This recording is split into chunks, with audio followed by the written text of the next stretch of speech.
ဤအိမ်၌ရှိသောခုနှစ်ရသားသမီးပုဂ္ဂိုလ်တ attva နာပေါင်းတို့သည်ဘေးရန်ကင်းကွာကျမ်းမာချမ်းသာကြပါစေ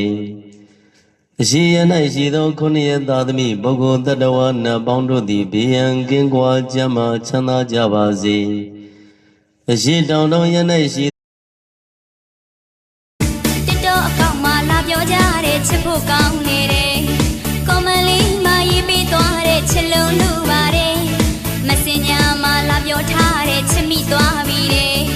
ဘိုင်ဘာလေးမှာရေးပို့ထားတဲ့ချစ်ခွင့်ပေးပါတယ်ချစ်တဲ့ပြောရင်ချစ်တဲ့စကားလာပြောရင်မစွခင်ကပဲညမိရွှေအသေးကဝင်